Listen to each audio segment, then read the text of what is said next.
सूरा 2 अल बकरा page number 47 और पारा 2 और आयतें नंबर 223। तो इसमें लिखा है कि तुम्हारी स्त्रियां तुम्हारी खेती हैं, अतः जिस प्रकार चाहो तुम अपनी खेती में जाओ और अपने के लिए आगे भेजो और अल्लाह से डरते रहो और भली भांति जान लो कि तुम्हें उससे मिलना है और ईमान लाने वालों को शुभ सूचना दे दो। तो कुल मिलाकर बुरा ना मानो तो होली है। तुम्हारी औरतें तुम्हारी खेतियां हैं और अपनी खेती में जिस तरह चाहो जाओ। तो कुल मिलाकर मैंने इस पर कई मौलाना को देखा वीडियो को, तो उसमें बताया कि जिस तरह से किसान अपने फसलों पर ध्यान देता है अच्छी फसलों के लिए, तो उसी तरह से मियाँ अपने मियाइन पर ध्यान दो और आगे पैगाम भेजो।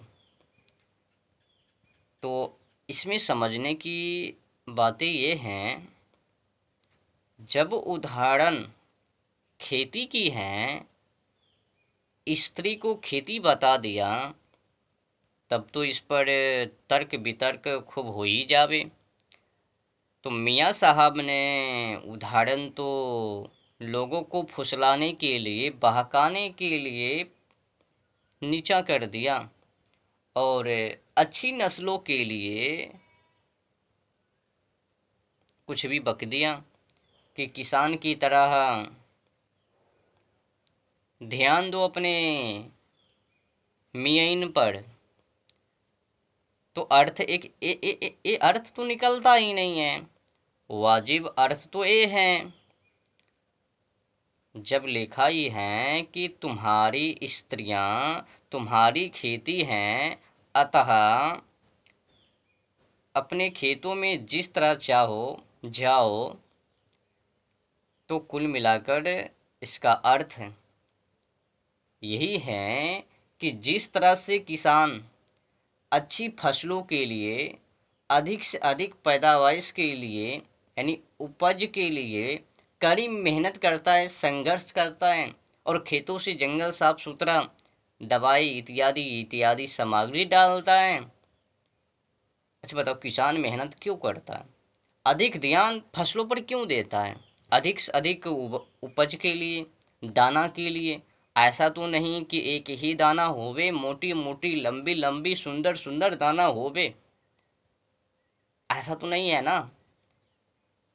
तो ये जो आयतें हैं 223, तुम्हारी स्त्रियां तुम्हारी खेती हैं, अगर इस पर तर्क वितर्क किया जावे तो अर्थ यही निकलवे।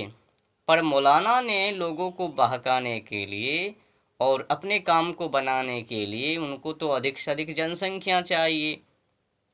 पर स्त्री नाराज ना हो जावे, मियाइन नाराज ना हो जावे, तो उनको बीवी को फुसलाना भी है ना कि ऐसा वैसा बात नहीं है, तुम्हारी औरतें तुम्हारी खेतियां। ये जो लिखा है अल्लाह ताला ने वो आसमानी किताब को पृथ्वी पर उतारा है ना, उसमें ऐसा वैसा कुछ भी नहीं है।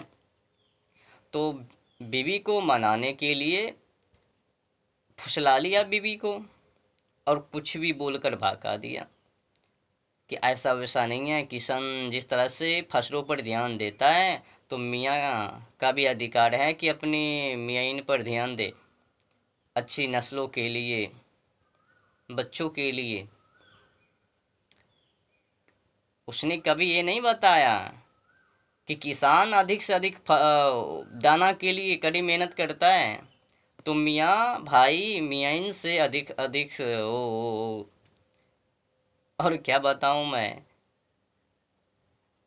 भाई। जब समझाने का ही, उदाहरण देने का ही, तो और कोई उदाहरण अन्य दे देता और कोई अन्य विकल्प चुन लेता। पर स्त्री को खेती बता देना और फिर झूठ बोलना, एक कहाँ का न्याय है? उदाहरण तो अनेकों अनेक हैं, उसमें में से किसी को चुन लेता और डाल देता। पर तुम्हारी औरतें तुम्हारी खेतियां हैं, ये तो पचता नहीं, हजम होता नहीं।